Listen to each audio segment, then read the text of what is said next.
In 1967, former Cleveland Browns head coach Paul Brown successfully obtained a franchise in the American Football League, naming them the Cincinnati Bengals, a callback to a pro team that had played in Cincinnati in the 1930s. In 50-plus years, they've appeared in and lost 3 Super Bowls, and were the worst team in the NFL in the 1990s.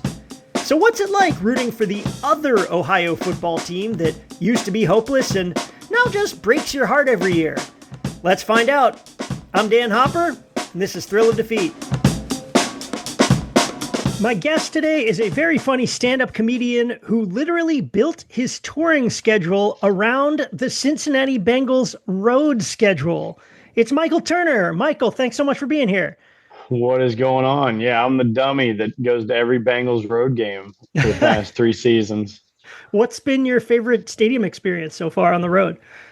Oh man, it's been cool. I mean, honestly, I'm biased. I really do enjoy going to the home games. It's very fun because I've created a following around being a Bengals fan. So going home and getting recognized is super, super fun. But the coolest experiences have been Buffalo. I got to see a Buffalo snow game. Nice. That was really cool. That's like a bucket list type thing. Yeah, I've done that. Did you do the tailgate with like people jumping through tables and stuff? Yes, I saw people jumping through tables, the whole thing. So like that's what I do. So I go to every single Bengals road game the last 3 seasons. I do a comedy show the night before the game, and then I'll do a tailgate video at every tailgate. And then I'll go into the game as well, which is usually people are like, oh, that's probably the most fun time. It's like, it's the most stressful 3.5 hours. Oh my God. The game is the worst part sometimes. Yeah. I could not imagine. Yeah. But like those stadiums are cool. Like I get to go to Green Bay this year. I'll hit Minnesota for my first time. So I'm excited for that. But yeah, Buffalo is really cool. And then I hate the Chiefs, but Arrowhead is a cool experience. They do a good job there. I went to the AFC Championship game when we unfortunately lost in 2023, I guess it would have been. But they get it rocking over there. There's a reason it's tough to go into Arrowhead. Did you do a stand-up show after that where you just No, that was the one I didn't do any. I just went to the game on that one and did some video. Oh, wait a minute. Comedian melts down, screams at audience for 45 minutes. I recognize you now. Yeah, from that viral video. Yeah. 100%. No, so that's why I did the show before the game. Before the game. Where there's optimism, there's excitement. Do you ever try to work, the home team into your bits or anything, or the home crowd? Or you push back on that? I think I'm a pretty well-versed fan where I know where to push, where not to push. At the end of the day, being a Bengals fan, we don't really have a lot of ability to talk a lot of smack. I don't have a lot of leverage. But like cities like Cleveland is my favorite to go to because that's the only city we can make fun of. and have like a backbone doing it. And be like, we might be better than you guys at least. Yeah. But yeah, I have fun with that. I try to do like a joke per fan base and build it into the bit for sure. I remember, I believe it was Anthony Jeselnik said once that he has trouble getting crowds to turn on him because everyone knows his shtick, so he can say the most awful stuff and the crowd still love him. But he said whenever he like makes a joke about the local sports team, immediately boo, boo. Like it's like for some reason that cuts deeper than you do a million jokes about then I killed my father. The worst. But then it's like, whoa, man, you cannot talk shit about the Bills. That is not cool. It's our local level of nationalism. It is our ideology that you cannot. It is irrational ideology that I know. Being a Bengals fan, it doesn't make sense. There's people I hate where I'm like, well, they said that one thing that one time on that one radio show that I can't even remember that was disparaging about the Bengals. It's like screw that person. So yeah. Cool. So let's get into the beginning. Where exactly did you grow up, and how did you first become a fan of the terrific Cincinnati Bengals? That's what I always tell people. The only way to become a Bengals fan is got to be on the birth certificate. I was born in Christ Hospital, Cincinnati, Ohio. I was actually the only one in my family. I'm the youngest of 3, and my family everybody else was born in Manhattan. We were my parents had a place in Scarsdale and New York City area, all that shit. And then my dad's job ended up changing, and he ended up going to Cincinnati. And so it was random, but we ended up being a Cincinnati family. And so born in 1986 in Cincinnati, Ohio, and that was it. The nice thing was my dad is from LA, my mom's from New York. Neither of them really cared about.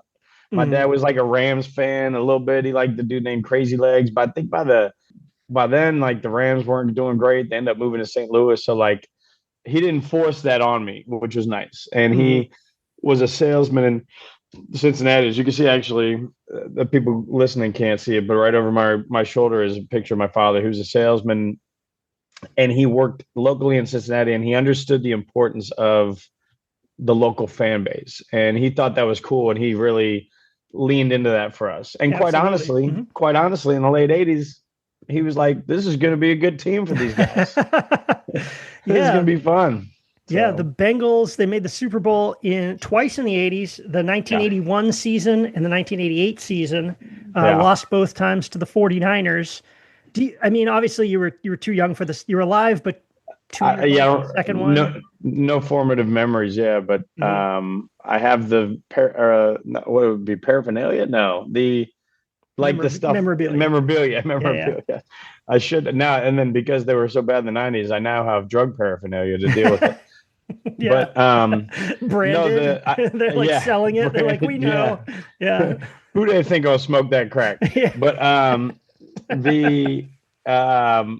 have a lot of memorabilia from that time because, again, my father was like, he sold ad space on the WLWT, which was the NBC affiliate. So we had a lot of really cool local access when I was growing up. It was unique that anybody would have that. And that enhanced my fanhood. He really leaned into it. He worked a lot with Chris Collinsworth was a wide receiver back then. Boomer Esiason was the quarterback. Like, I have photos with my dad with like all these cool people from Cincinnati sports growing up. So it was always something that was very prevalent, and we got access to a lot of the games, a lot of the baseball, football, all that shit. So like in Cincinnati, that's what you do. If you're from Cincinnati, you're just Bengals, Reds, Bearcats. And it is what it is. And I always think it's weird. That's when you find somebody not from Cincinnati that's a Bengals fan, I'm always like, are you good? Like, you chose this life? Like, I wouldn't wish this on anybody, but I know that we as a city have an identity behind it and the hardships that come with it. But it's on the birth certificate. So that's where it started. Yeah, for sure. I mean, you meet a Dallas Cowboys fan, a 49ers fan. I'm a Steelers fan from Pittsburgh, but there's Steelers fans everywhere. They just saw it on TV, or they moved they saw them on TV in the 70s and they moved somewhere. But if you meet a Bengals fan, I feel like it's a pretty good bet there from Ohio. Yeah, or Northern Kentucky or Southern Indiana. We claim all those areas, the tri-state area. So yeah, for sure.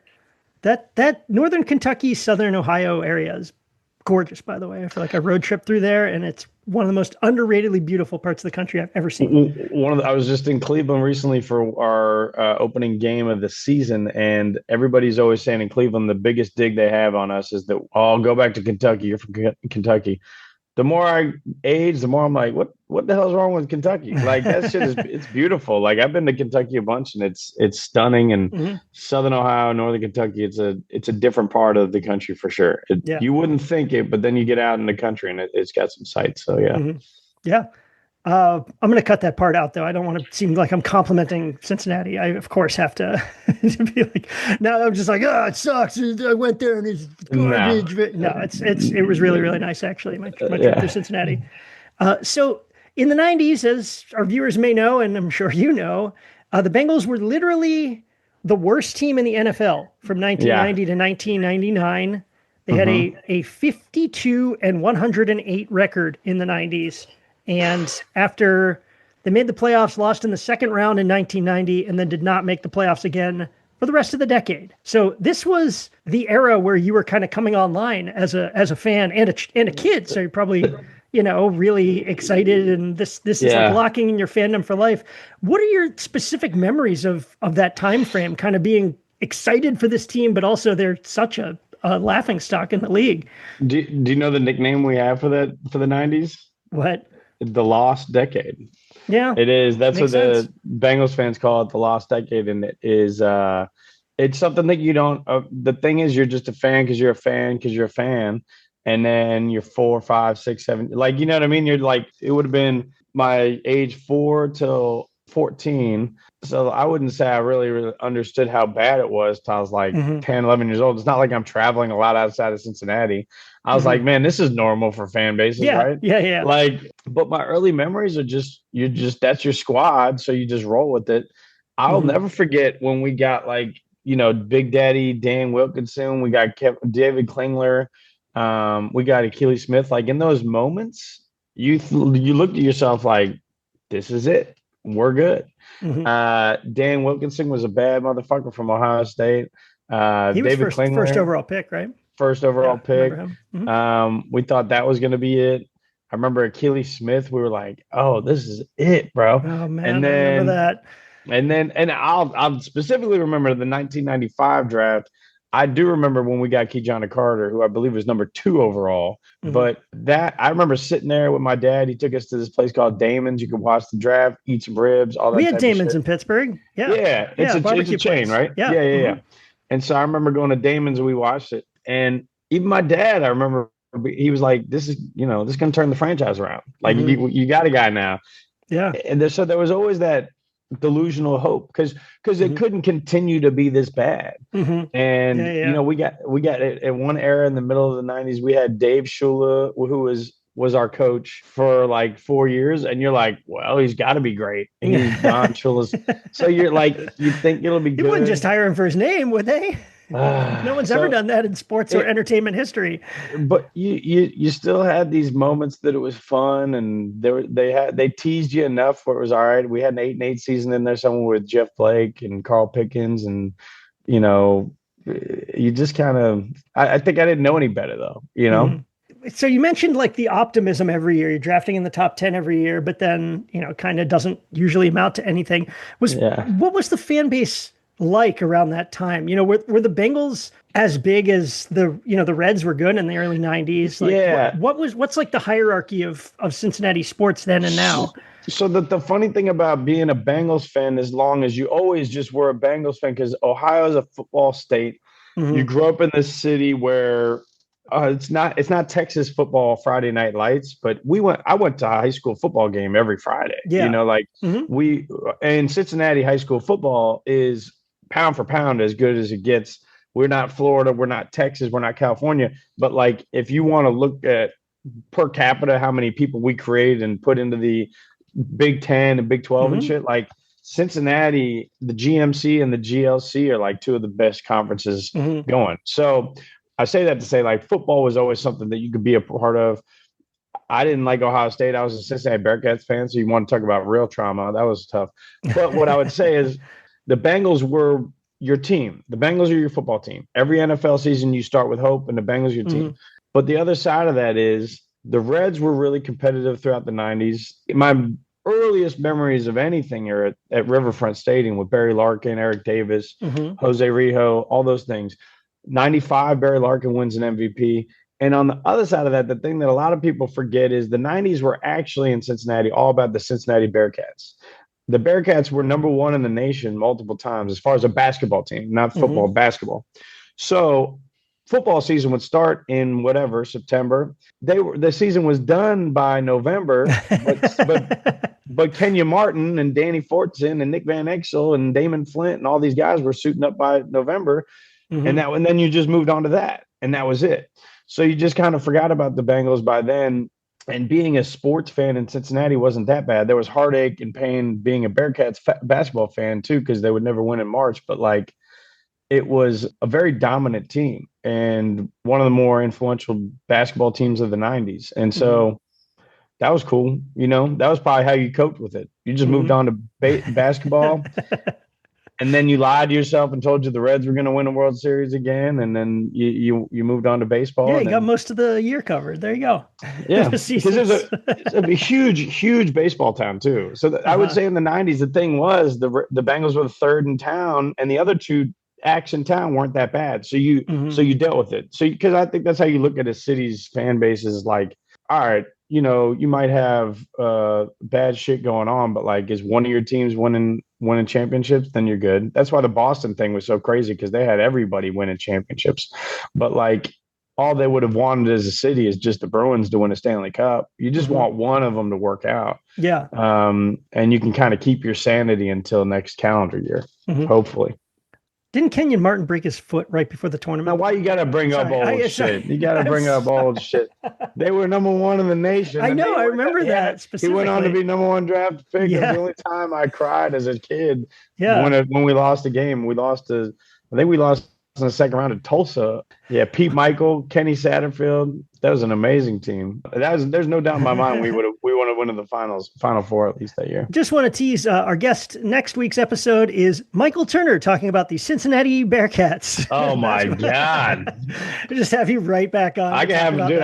I can do the Reds too, bro. You don't want all this shit. It's we're one of the most tormented cities as far as fanhood. Yeah. And honestly, the other aspect of the Bearcats is if you're not a Bearcats fan, their rival is the Xavier Musketeers, one of the closest rivals in college basketball.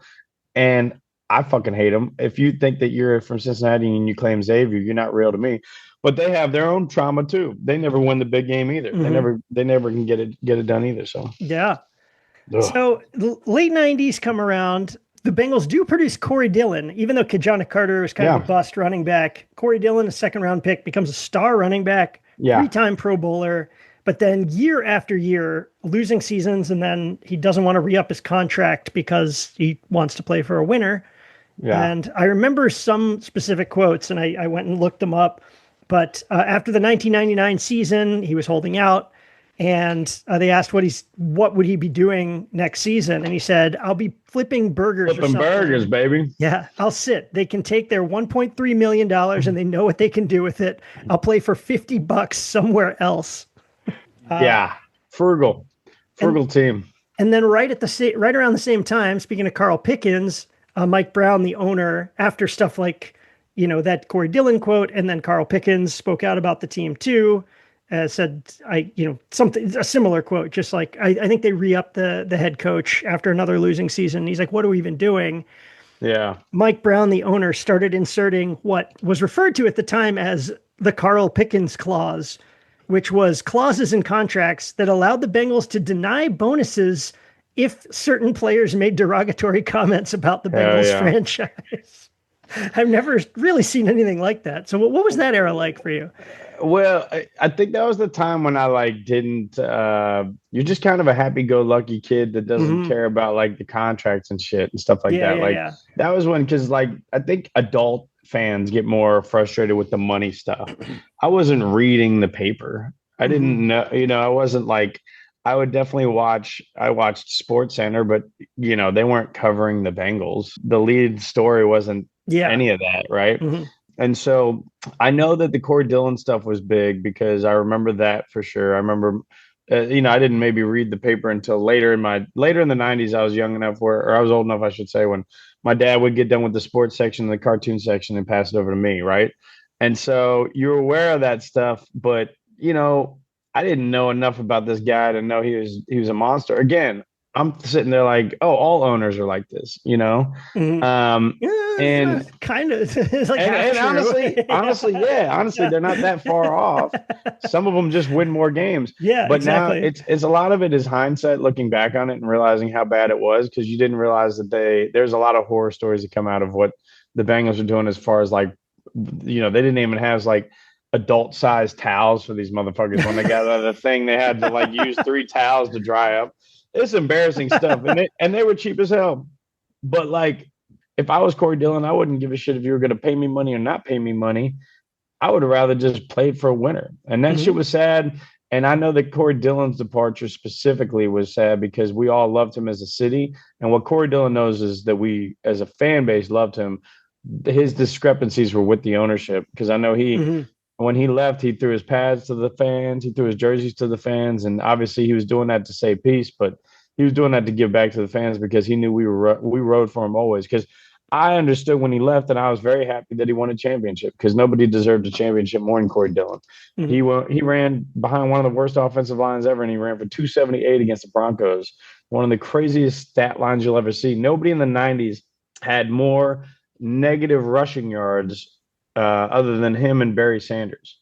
So Barry Sanders and Corey Dillon had two of the most most rushes for negative yards is what the stat is. Oh yeah. So nobody rushed for more single rushes for negative yards, but they also were two of the best running backs in the 90s. Obviously, Barry Sanders was the best in my opinion, but Corey Dillon, top, if you put him in your top 5, top 10, you're not wrong. He was one of the best of the 90s for sure. And that was just telling you how bad the team was around those guys. They were actually they were getting blown up on certain plays, but they were so good that they were able to, work through that shit sometimes to make magic. So that shit was embarrassing. And then looking back on it, it's embarrassing. And we still have times that it's embarrassing because the ownership is still operating in a different decade sometimes. But hey, at the end of the day, our helmets are still cool than yours. And yeah, my cousin's always been a Bengals fan. It like was hardcore Bengals fan, and now kind of still just likes them a little just because he loved the helmets as a kid and kept that into like young adulthood. But yeah, as you mentioned, Corey Dillon eventually left the team. His first season, he goes to the New England Patriots, has a Pro Bowl season, wins the Super Bowl immediately. So yeah, good for him. He certainly backed up his words. No, he's the man. Yeah. As we roll into the 2000s, the Cincinnati Bengals enter a new era, and they hire Marvin Lewis, who was the defensive coordinator on the Super Bowl winning Baltimore Ravens, that unbelievably dominant defense with Ray Lewis and, historic defense in the early 2000s. Rod Woodson, Saragusa was in the middle of that D-line. Yeah, for sure. Yeah, no, that team was awesome, and they won one of the most boring Super Bowls of all time. Peter Boulware. Yeah.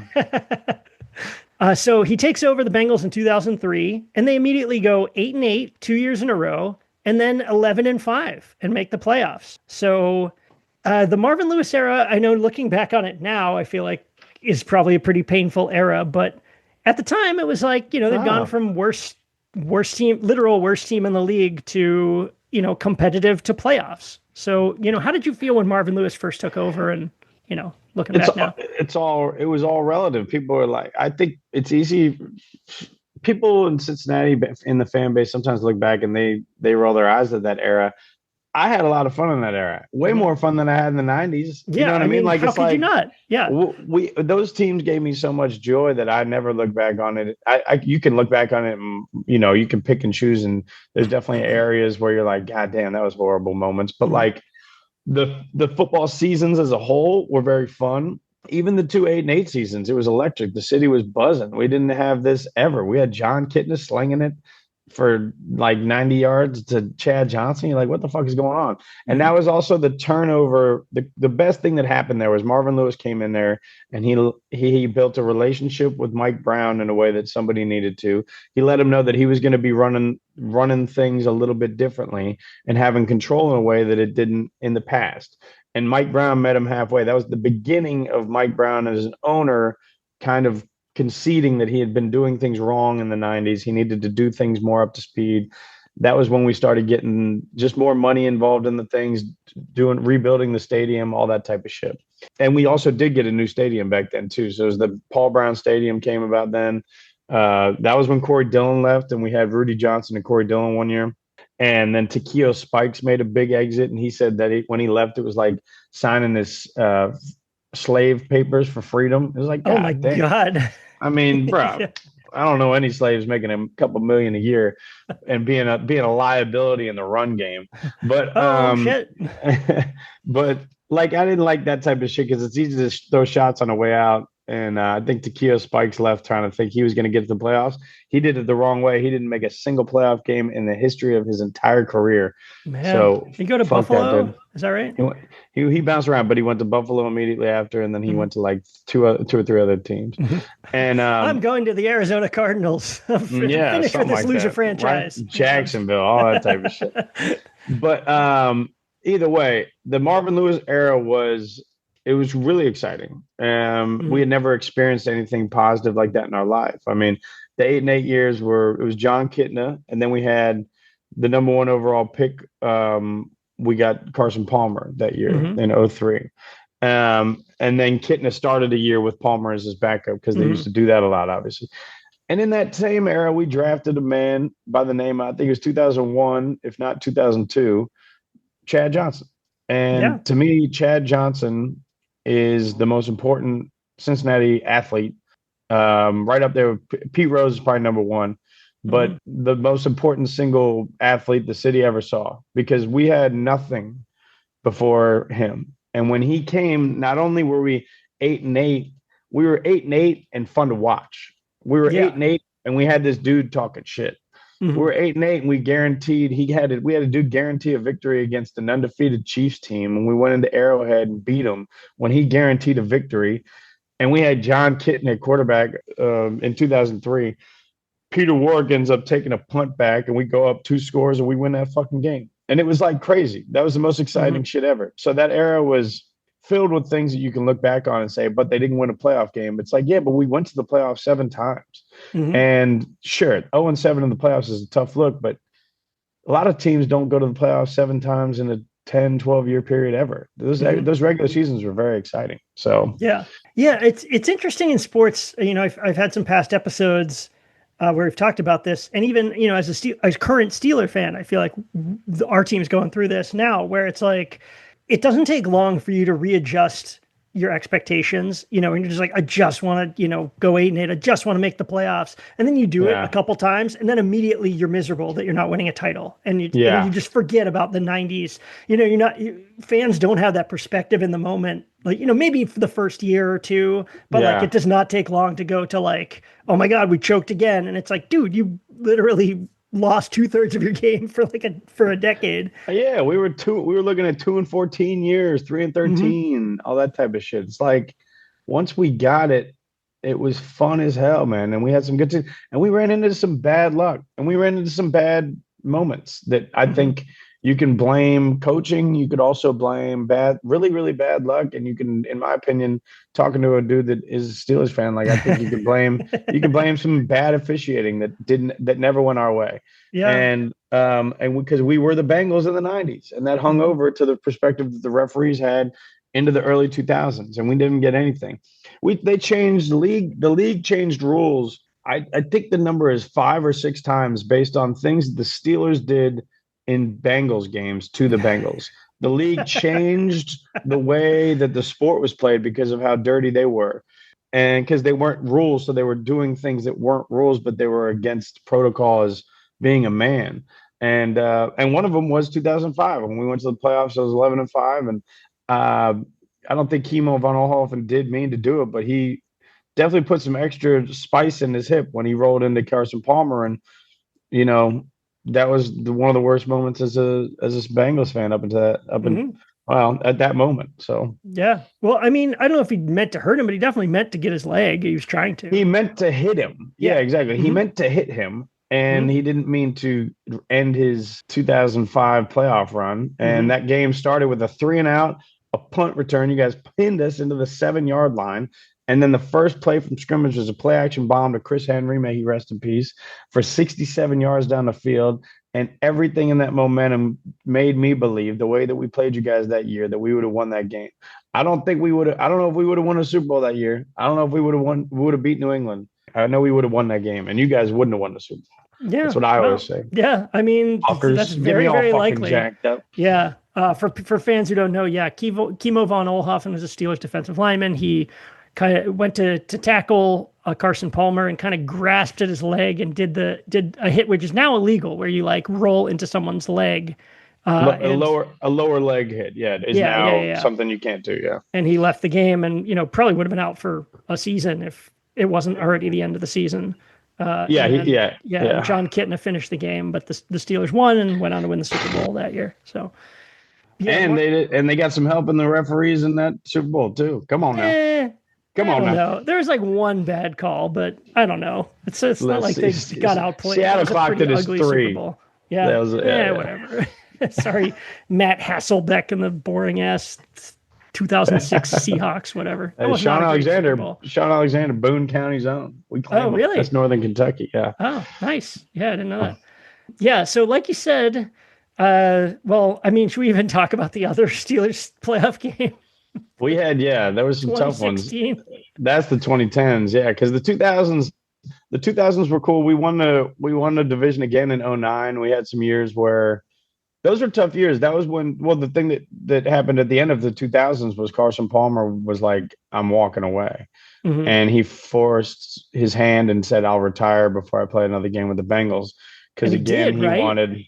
He like I don't know retired what for a week or whatever, and then they traded him. I don't think he put the paperwork in or something like that. But he like pretty much said, I'm not playing, because we held out, and that's some fuck shit. And the thing is, when a lot of times Bengals get a lot of shit because they say that we're cheap or whatever like that. Carson Palmer was paid the highest. He was the highest paid quarterback in the NFL when he got his contract. And then he said that we didn't get him enough help or whatever like that. He asked for Terrell Owens to be signed by the Bengals, and we went and got Terrell Owens signed by the Bengals. And then he had Chad Johnson already, and he was the one bitching about not getting in the help. It's like, dude, you were the one that asked for these things that we got you. Just because you're not a leader of men and you don't know how to be a man in the locker room, and your wife didn't like Cincinnati. That was the thing that happened. He lost a playoff game and somebody threw some trash on the front of his yard. Look, man, that's going to happen, bro. That allegedly happened to Tommy Maddox in Pittsburgh, too. Yeah, it happens. It happens sometimes, bro. Be better in the playoffs. But, like, that was, like, the end. In 2009, we won the division again with a scrappy-ass defense, a Marvin Lewis-built defense, and a decent enough offense to get through. And we just couldn't beat – I forget who 09 was. I think we ran into the Chargers maybe, some bullshit. It was tough, man. We kept losing these dumbass games. We lost to the Steelers. We lost the Chargers. We lost the Jets twice. Shane Graham missed a field goal. Brutal shit. But yeah, the 2010s, bring on the pain, motherfucker. Oh, man. Because then we traded him and we got the next era, which was Andy Dalton. Yeah. So as you mentioned, Marvin Lewis, 7 playoff appearances, 0-7, miraculously. I mean, it's almost like hard to do. But I feel like no game was crazier than the 2016 Bengals-Steelers playoff game. If people don't remember, the Bengals, they're up 16-15 with a minute 36 left, and they have possession of the ball at the Steelers' 14. Like, I mean, there's almost no... I was looking up the details earlier today, and I already remember it was ridiculous, but like I didn't remember half of the stuff. So yeah, they have it on the Steelers 14, a minute 36 left. Jeremy Hill, the running back, fumbles. The Steelers recover. Roethlisberger throws a couple passes, gets him like about 30 more yards down the field with the clock ticking down. Throws a pass over the middle. Antonio Brown makes the catch, gets hit in the head by Vontaze Burfict, which is flagged as a 15-yard unsportsmanlike conduct. And then while he's lying there out cold, there's like a commotion on the field. Steelers assistant coach Joey Porter is on the field trying to like help him up. Apparently, he is not trying to help anybody up. Yeah, well, they're just Joey Porter tried to help Vontaze Burfict up. Is that the narrative? Oh no.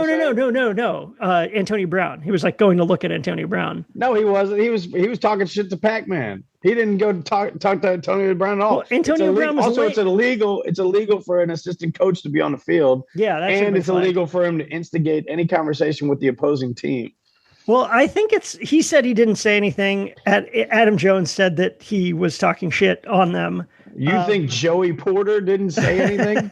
He probably did, but maybe said stuff on the sideline, then came onto the field. I don't know. But anyway, he shouldn't have been on the field anyway. Illegal. Pac-Man Jones was the only one flagged for 15 yards unsportsmanlike conduct. And Vontaze Burfict got. I mean the only one of that exchange. Joey Porter and the Steelers aren't disciplined, so it's a 15-yard. That's dead ball, so it counts on top of the 15 that Burfict got, and it jumps the Steelers 30 yards down the field into field goal range, and they kick a field goal and win 18-16. Which I mean, just two impossible things. Also, earlier in the game, Giovanni Bernard got hit helmet to helmet, and they created a fumble, and they gave the ball to you guys instead of the thing that they changed the rule for, which is a helmet to helmet contact hit, which is illegal. And you guys got the ball there too. A lot of different things that happened in that game. And at the end of the day, it was a debacle. Jeremy Hill shouldn't have fumbled that ball. That's all I'll say about that game. Yeah. Because that game is because the thing is, Jeremy Hill shouldn't have fumbled that ball, but the refs didn't have they had no control over the last couple minutes. Mm-hmm. It looks like we're a bunch of idiots, and I get that. But, Vontaze Burfict was going full speed across the middle, and he hit Antonio Brown's head, ran into his shoulder more so than I think he Did he drop his shoulder? It's a split-second thing. I don't know what the fuck happened. That happens in football all the time. If Vontaze Burfict did that in the middle of the 90s and he was wearing black and gold, he'd be in the Hall of Fame and you guys would fucking carry him through the streets. And you wouldn't have gotten a flag called on you because that game it wasn't operating like that back then. That was just a fucking Tuesday. So well, I think Burfict had a little bit of a history, and years after that, I think the refs kind of assumed that was not like the most unintentional hit of all time. But yeah, I don't know. He was a football player. That's all I know. And he's one of my favorite. He's probably my favorite Bengal of all time. But that's just because I went to Arizona State University. Okay. So yeah, I love Vontaze Burfict. He played the game the way that I would have wanted a football player to play the game. I think the way that the football has changed is different and it's telling. And I think it's funny. I always think it's funny if he was a Steeler, he would have been one of the best Steelers of all time. Oh, it's just a matter probably. It's just a matter of perspective. That's great. He's Greg Lloyd. He's Joey Porter, right? Like he was not the clean. He wasn't clean either, But we get the egg is on our face on that for sure. We weren't disciplined in those moments that we should have been disciplined. That's the most angry I ever got. I think Stuart Scott had died that same week or something like that. We were just emotional after that game. I had to go home after that. Yeah, that was tough. That was that was the biggest swing in assuming victory to immediate defeat. I'd never experienced anything like that because that happened in probably 90 seconds of real time. Like the swing from that to that was like a minute and a half or something. And it was tough. But Pac-Man is one of my favorite players of all time. Vontaze is one of my favorite players of all time. And I don't really judge them for those moments too much as I think that it was a string of bad luck. And A.J. McCarron did a hell of a job bringing us back in that game. Shout out to A.J. Green, A.J. McCarron. Mm-hmm. Andy Dalton got injured too. Also, if Andy Dalton doesn't get injured in week 15 against the Broncos and break his hand, he was on pace he would have been second in MVP votings behind Cam Newton. We had a lot of bad luck that year too. I do remember I was talking to a friend of mine who was a Bengals fan after that game, and it's just one of those things where like you couldn't even gloat, couldn't be happy, and no one was happy. It's not like Steeler fans were like, "We did it." Everyone's just like, "What the hell was that?" Yeah, like, that was like unbelievably lucky. Antonio Brown is dead. It was just like it was such a morbid like. And hey, if we don't do that to Antonio Brown in that moment, he's not as entertaining as he is today on Twitter. So you're welcome. That is, I mean, maybe the Bengals kind of won the long game there because he started going pretty insane after that. And that was that was a gift to the universe there. Yeah. So, yeah. Because he's been entraiting us for 15 years since. Yeah, with his severe brain trauma. And I don't think that was the only hit that did it. But that game was the closest we got in the Marvin Lewis era of a victory. We also had a bad game against the Chargers. A lot of it came down to Shane Graham's leg. There's a Neil Rackers kick that fucked us up one time. We didn't have the special teams, but a lot of those other years in the 0-7, like we weren't going to win those games anyway. The one year was Carson Palmer's knee. Weren't going to win that. Another year was a Shane Graham kick that just completely fucked it up. But one year was the Colts. We lost the Colts. We didn't have AJ Green, Andy Dalton, or like a running back was out. Mm-hmm. Or maybe like I remember going into that game like 12-4, and we all knew it was just one of those games where the last 2 weeks of the season we lost all our guys. Uh-huh. So like we had a couple of those too in the 0-7, and it was a string of bad luck and bad fortune. And yeah, man, we had to bring Joe Burrow in to get a victory for us eventually, but that didn't happen for another couple of years either. Yep. So we'll roll into the modern era here where things get better, but, still have their own pain. I mean, still pain attached to them. It's like three different types of pain. It's like some sort of like a sampler platter where there's like try three different salsas or something, and each one like sucks in a different way. I don't know. The next one's more handsome than the other, but they're all pretty painful. So December 2018, the Bengals fire Marvin Lewis finally. They hire Zach Taylor from the Rams. He's on the Sean McVay staff. And in 2020, they draft Joe Burrow from LSU first overall, and he's pretty immediately good. And then, 2021, the Bengals are in the Super Bowl. They beat the Chiefs, they beat the Raiders, the Titans, and then they beat the Chiefs in the AFC Championship. So, what were you thinking heading into the 2021 Super Bowl? Like, finally, Bengals. What's funny is I always bet the Bengals to win the Super Bowl because it's just like Like I'll go to Vegas and just bet them to win the Super Bowl just to have the ticket. Yeah, Because if they do it, I'd rather make the money. That was the only year that instead of doing that, I was like, let me just bet them to win the AFC North because it was still like crazy odds. It was like 3,300 to 1 or something like that, or 3,300 to 100. Yeah. And I did it. I put 100 on it. I ended up winning $3,300. Nice. And all right.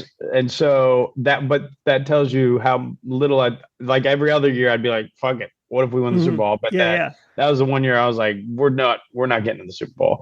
And it fucking happened. And so it was a string of good fortune too, that there's some caveats in it too. We finally got rid of Marvin Lewis. The time had run out. I think they both agreed that it was time to get going. And I think if Marvin Lewis wanted to stay, Mike Brown was so loyal to him, I think he would have let him go because he liked Marvin Lewis. We were all going, season ticket holders were still coming back and all that shit. We were always competitive with Marvin, but it was time to make a change.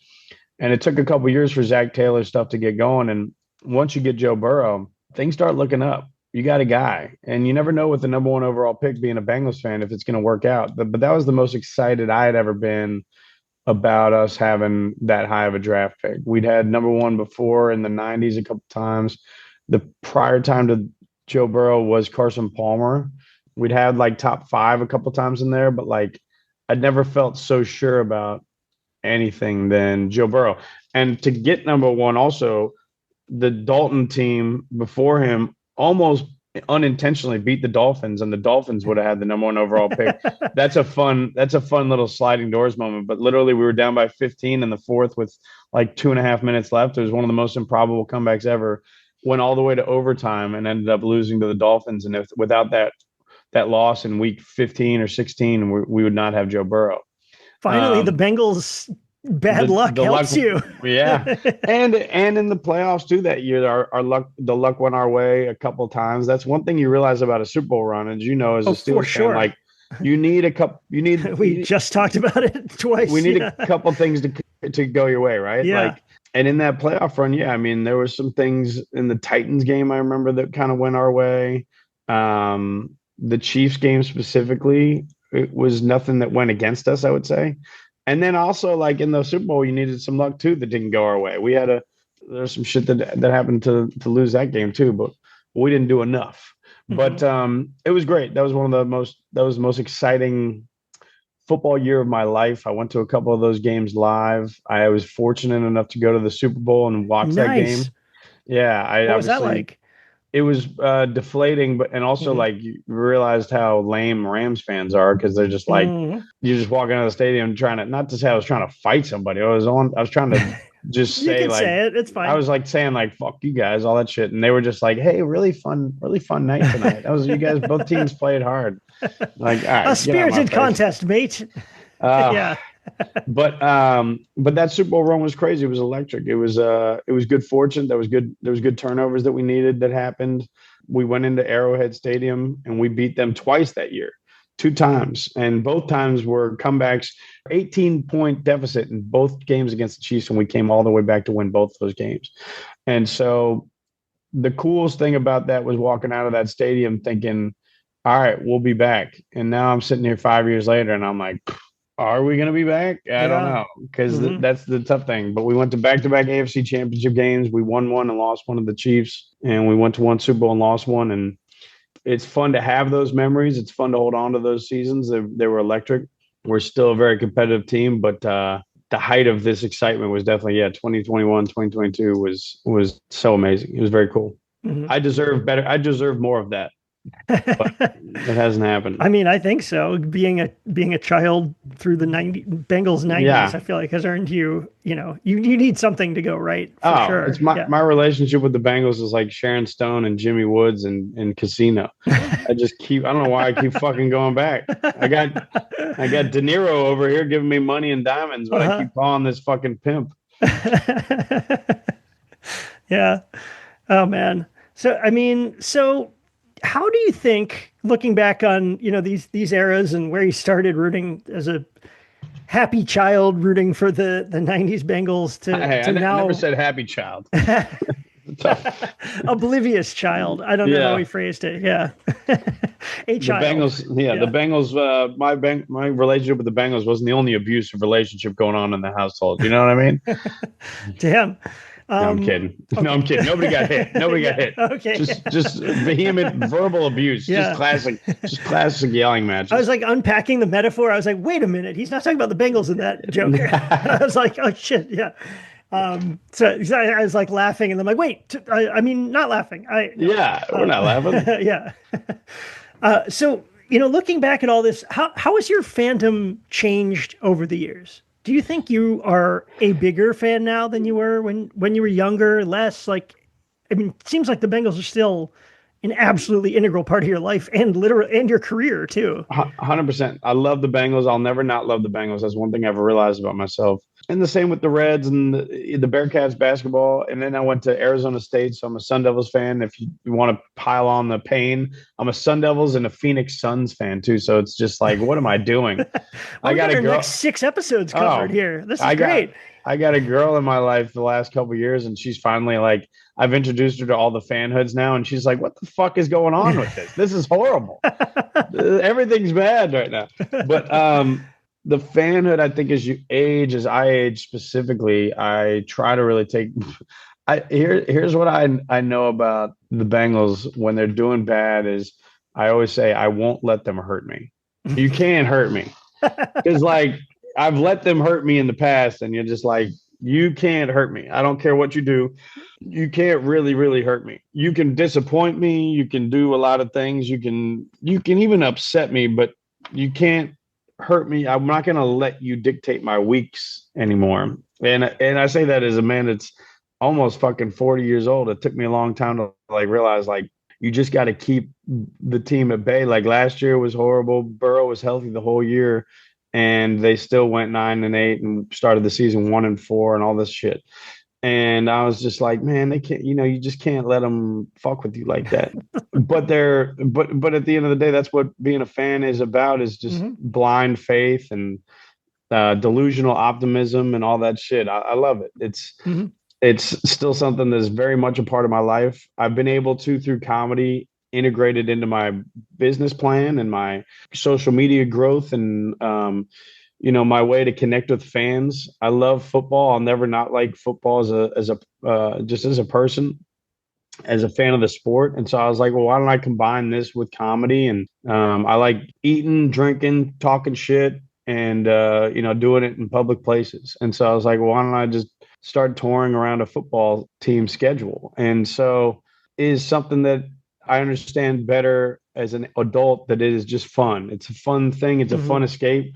We're all watching the damn news these days. I don't give a shit. Like, if I can escape from that for 3.5 hours and just watch a fucking football game and not worry about what the hell's going on here and there, whether it's, politics or the news or whatever the fuck's happening in America or abroad, give me a football game once a week. Let me fucking calm down, drink some beer, talk some shit with my friends. So like, that's kind of the peaceful way that I've looked at it. And if they lose or they win, we're going to have fun on Sunday either way. So that's just kind of the healthy way that I've let them do it, because I think I'm better at it than most, because I have friends from Boston too, and they finally have a team that's not as good as it's always been. And you're just like, would you grow the fuck up? Yeah. Like, it's not going to be. I really feel for them. Yeah, that sucks. Yeah, fuck those guys. Yeah, yeah.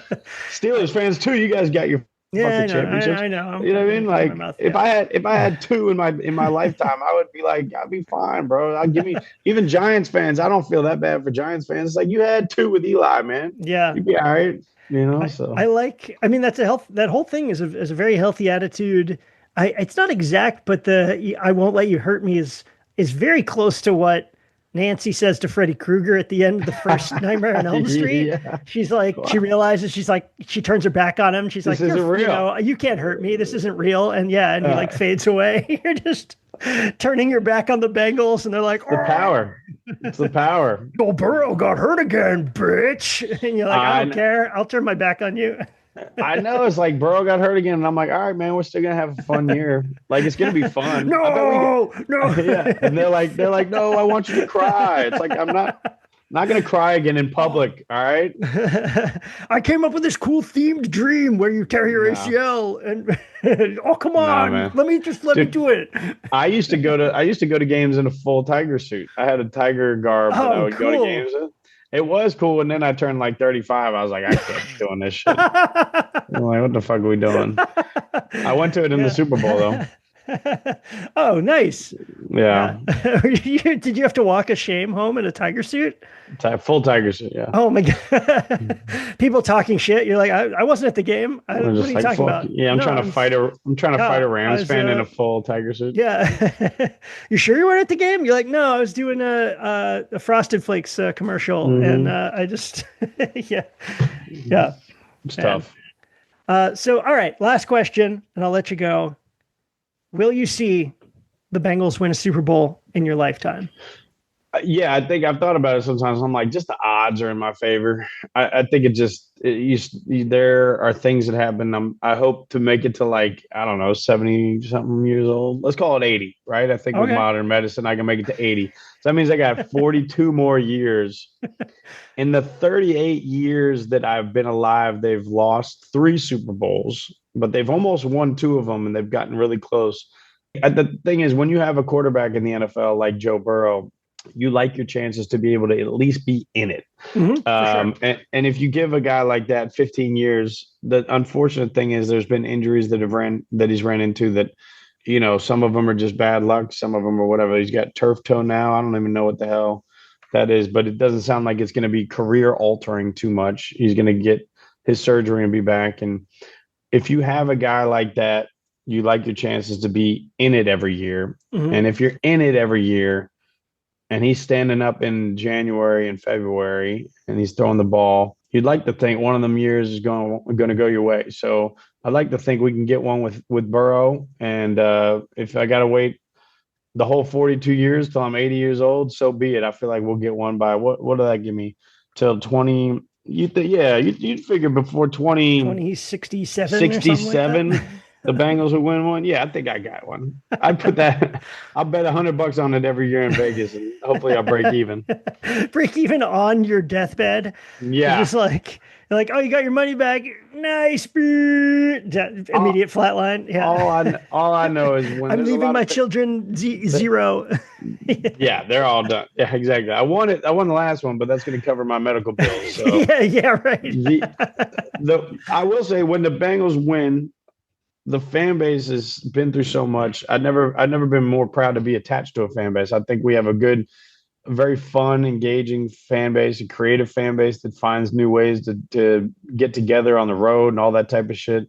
There's great people in it. There's great people that I've met through doing so much with it. And I know that's a corny thing to say, but like all I know is when we do win, there won't be a fan base that is more deserving of it and that will appreciate it more than us. I would say maybe the Browns, when they win, they'll be very appreciative. But like the Bengals, the Browns, those fan bases that have been through some shit. The Bills, Bengals, and Browns. Like I feel like we're all kind of kindred spirits in a lot of ways because we know real pain.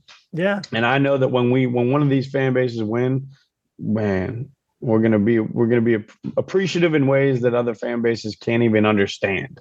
So I can't wait for that moment. And if I gotta wait till 2067. So be it. I'll die a happy man. That's nice. Just carrying your corpse through the streets as part of the parade. Just dying in a Bengal suit, in a full Bengal garb. Yeah. Dumping you in some chili and I can't wait. Lather me up in some Montgomery and barbecue sauce.